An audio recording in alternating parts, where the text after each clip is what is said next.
the Indian Armed Forces. And in this particular, we have gone through one by one. So very first we have touched Indian Army, right? Prior to knowing the actual basic structure, we have considered the ranks in the Indian Army, rather in the Indian Armed Forces. Right, so that is a part of the structure which we can have. Rather, the structure is always associated by these ranks, right? Maybe at different places by different terminologies. So in that case, we have seen that the commanding officers of the three prime Indian Armed Forces as Army, Air Force, and Navy are General, then Chief Marshal, right, or Air Chief Marshal, and the Admiral, respectively. So these are the supreme commanders of respective armed forces, right? Then, if you consider the subsequent ranks that we have also considered, right from general to lieutenant, then chief of air marshal to the flying officer, and admiral to the sub lieutenant. So that we have considered, right? Now, in this particular case, we have also gone through that how basically the army is divided into different commands. So army is having 7 different commands, right? If we begin with the central command, right? So central and for the 4 different directions, right? Eastern, western, southern, and northern, and then there is one more southwestern command is there, and altogether these are 6, and then last one is known as the training command. The same thing which we have considered for Navy. So altogether there are 3 different commands, right? Eastern, western, and the training command, right? So Visakhapatnam, Mumbai, and Kochi, respectively, these are the 3 different commands. Same is considered for Air Force, which is again having 7 different commands, right? As like Indian Army, right? So central plus 4 for 4 different, let's say, directions, and then the training and the maintenance command, right? Instead of 6th command of Indian Army, here it is the training command, which is at Bangalore, and the maintenance command, the last one, right? So that is at Nagpur, which we have considered. So altogether, 7 plus 7 plus 3, right, or 7 plus 3 plus 7, it becomes 17. And also one more thing, or one more headquarter is there that you can likely to be a command, but it is not, right? But you have to always mention it whenever you are coming across the commands of Indian Navy, and that headquarter is at Port Blair, right? So which is looking for the security of Andaman and Nicobar, right? So a tri-service responsibility, right? So that is related to your let's say these 3 different armed forces commands, or the basic structure which we can consider. So again, we have gone through how the things, or how the command is being, let's say, what I can say, how the command is being organized, that we have also considered, right? Or we have gone through it, fine. So there is that particular part which is also necessary. So now at a point, or the point you have reached where you know the basic structure of the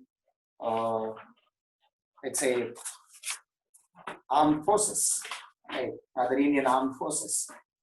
Now naturally the question comes in mind that how do you enter into these things? No doubt there is one way for which you are preparing, or you are one of the aspirants to enter into the NDA, right? But is there any other part, or is there any other way by which you can enter into army, right?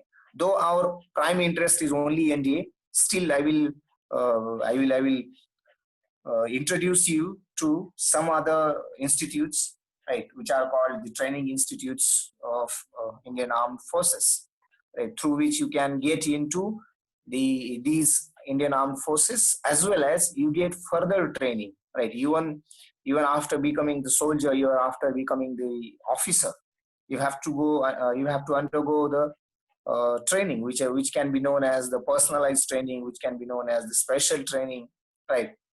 Or as a, let's say, training for commandos. That would be different part, right? I will not be touching it anymore, let's say, so early.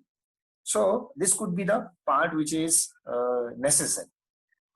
Now, as I said, our or particularly your prime importance is to know, or is to only know about NGA, but basically there are some other things by which you can enter into the armed forces. So we can give the heading as the defense training defense training institutions. Defense training institutions. Right. See, there are. Don't worry about this one. Right. Your attention must be on training institutions. Right. In this particular case.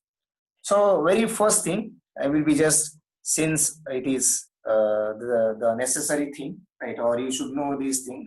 That's the reason I am taking this one.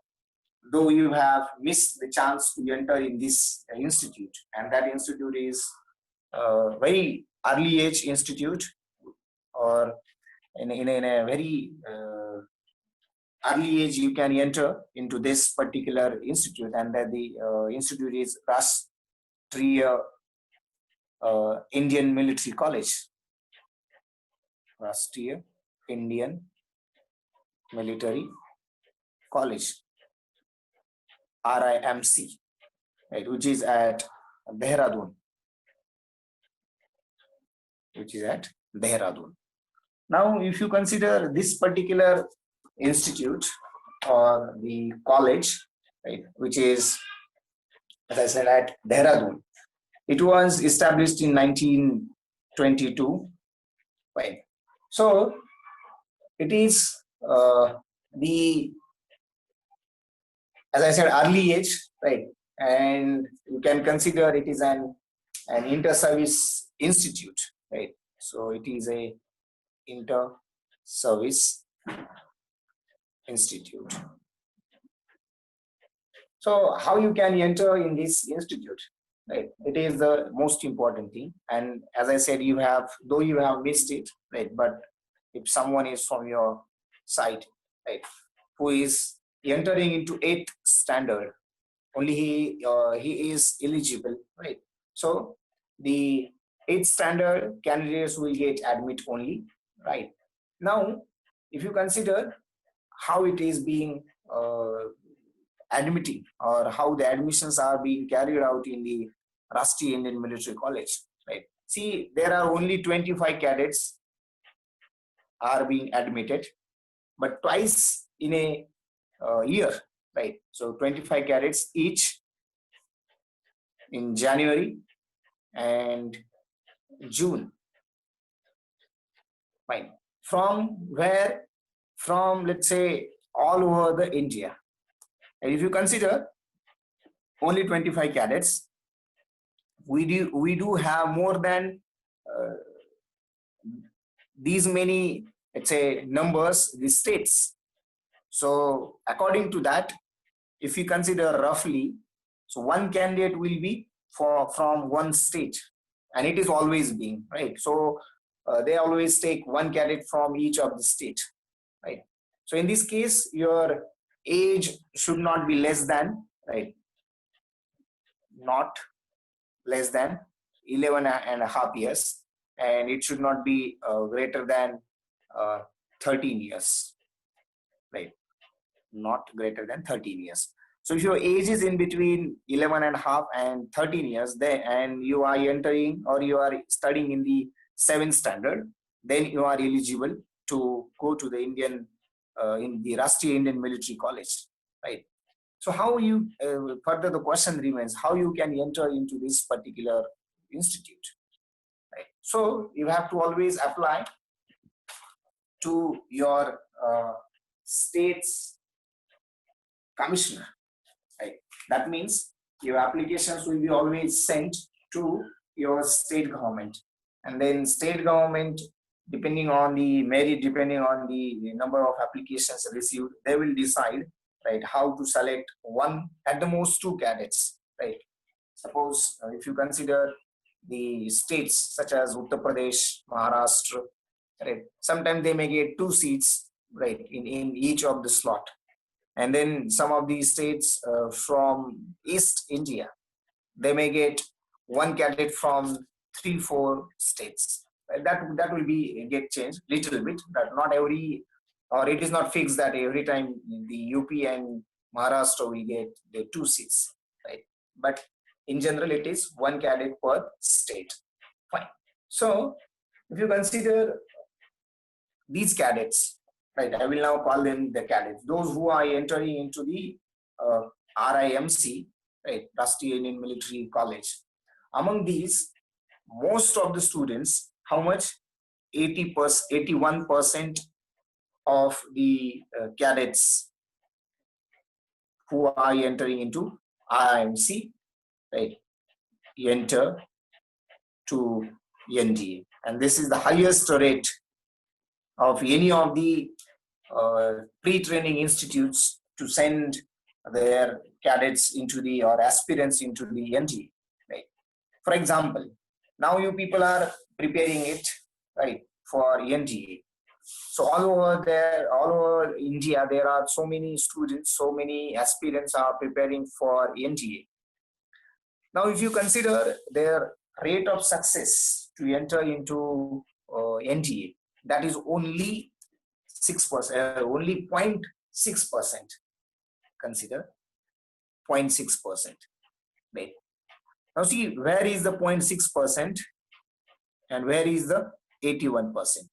No doubt here you must be thinking that, sir, 0.6% means there are lakhs of students, and here there are only 50 students per year are preparing, right?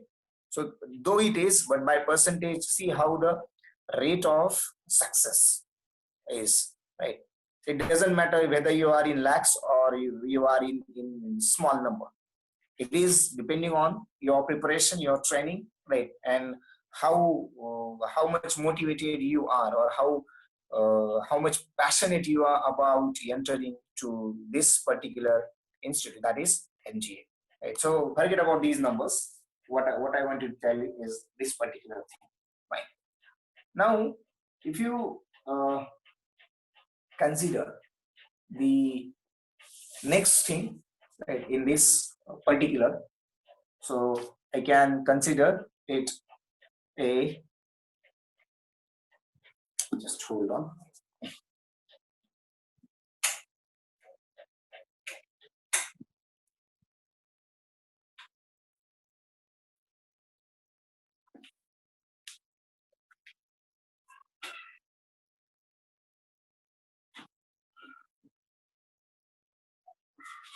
Okay.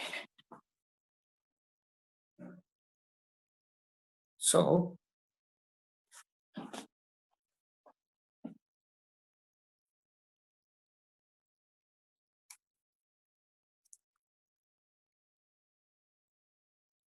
fine. Yes.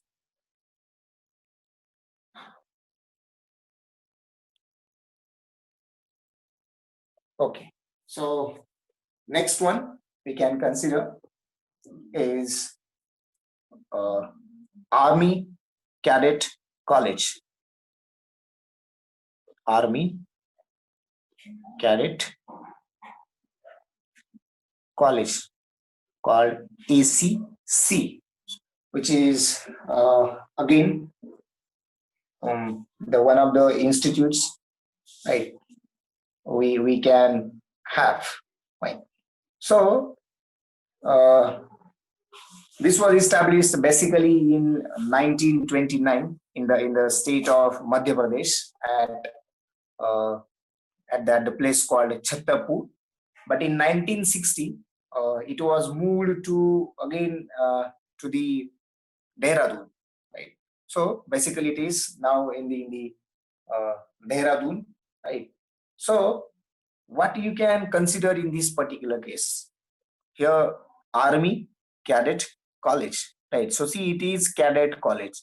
That means you must be, uh, let's say any of the serving soldier of the armed forces.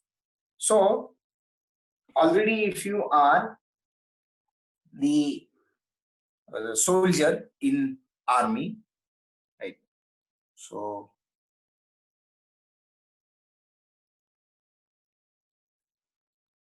in army, navy, and air force, you have already entered, and a here I will write non-commissioned officer, right, or other rank.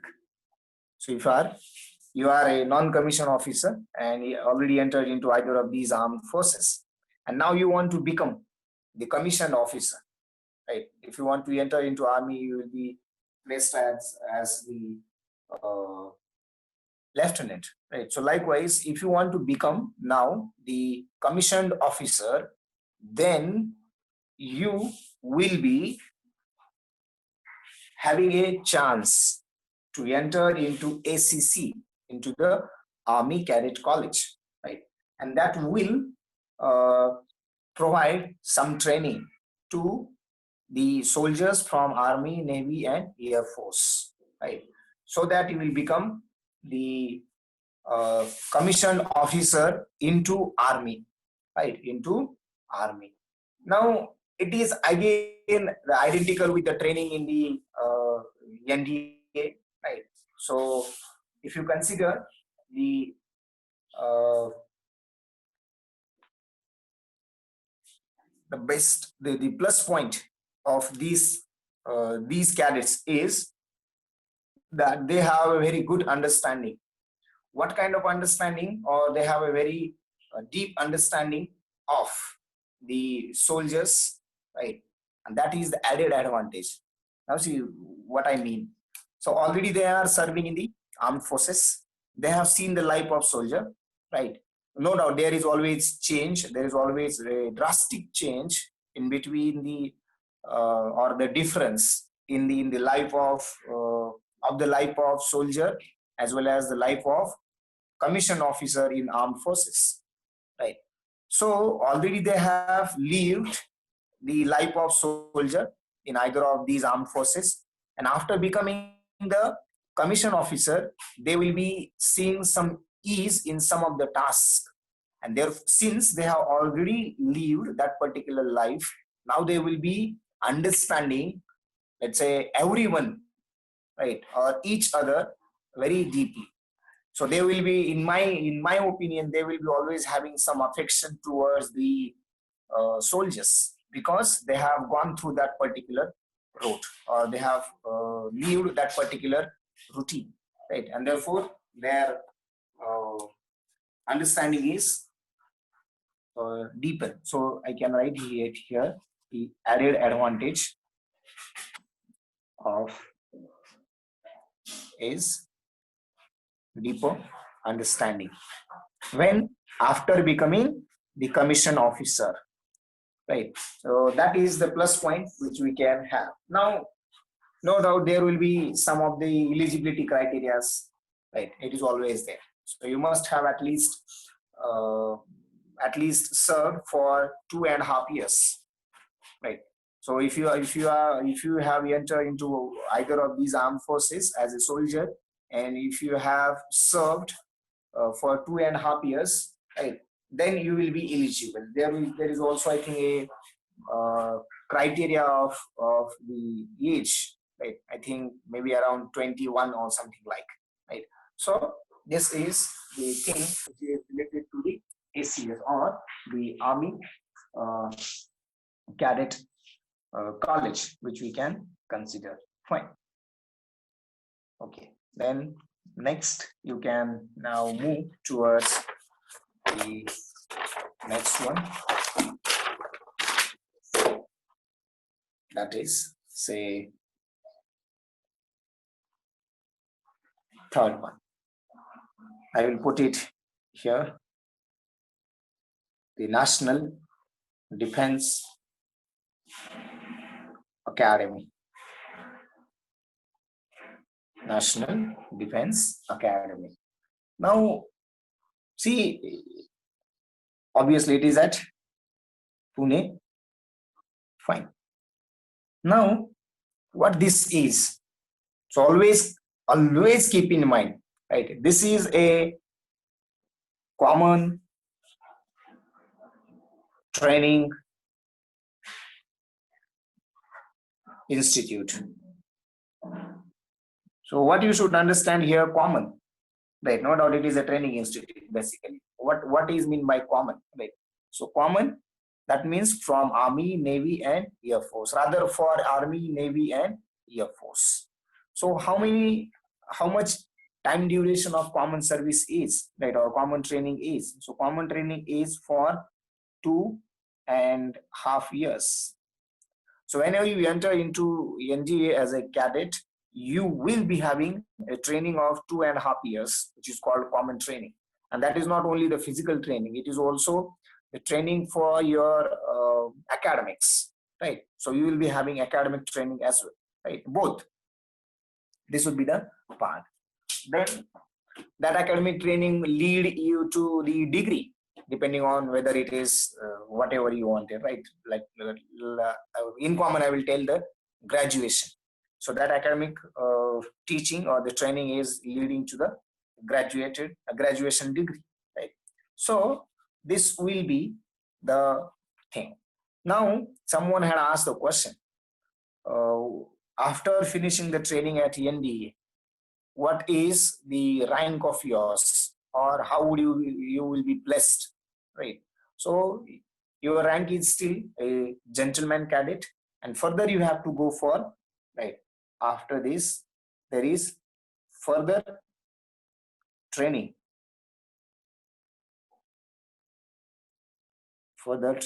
where it is first thing, second, and third. So it may be at IMA, right? If you are entering into let's say Army, right? Then it may be let's say INA, right? I can write Indian Naval Academy, right, which is at Azimala, and it can be at Indian Air Force Academy, right? Is for 11th or 12th. No. ACC is not only. See, ACC is not for ours. ACC is only for those who are already a soldier in either of armed forces and now wanted to become the army officer, especially, right? So you will be only placed into the army. You will get commission, right, after that training. So for that purpose, ACC is there, right? For NCC, it is at Dehradun, right? For NCC, due advantage is what I can say. Depending on NCC, you can directly enter into one of the officers training academy, which is OTA Chennai, right? But you must have NCCC certificate at least with B grade, and you must have completed your graduation, and you must be, I think, below a year your age of maybe 25, right, for that particular thing, right? So depending on that, you can enter into one of the academies, right? I think we will be also going through that particular academy, right, which will be coming later on after this. So how I'm proceeding, is there NCC or not? See, in NDA, why there is need of NCC? You are doing greater than the NCC in the NGA, right? So NDA, the NCC can be a part of NDA. So why NDA should have NCC, right? That is not. See, okay, one more thing I will tell you. See, NCC is nothing but a National Cadet Corps. So it is one of the corps, right? Yesterday and day before yesterday, we have gone through some of the services, right? And that would be the case which we can have. Yes, I think here in Asta, whatever I'm aware, I think there is NCC, right? You can ask to the Rushikesh sir, right, so that he will give you the authentic information, right? But in our film, it is there. Now, yes, I was talking about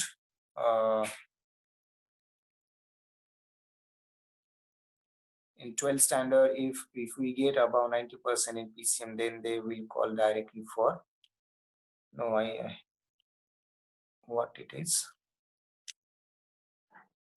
directly call for SSB interview or not? No, I am not aware to such thing, right? Whether in you scored more than 90% in PCM and you will be directly called for interview, right? So I'm to be frank, I'm unaware about it, right? So that would be the case, let's say. So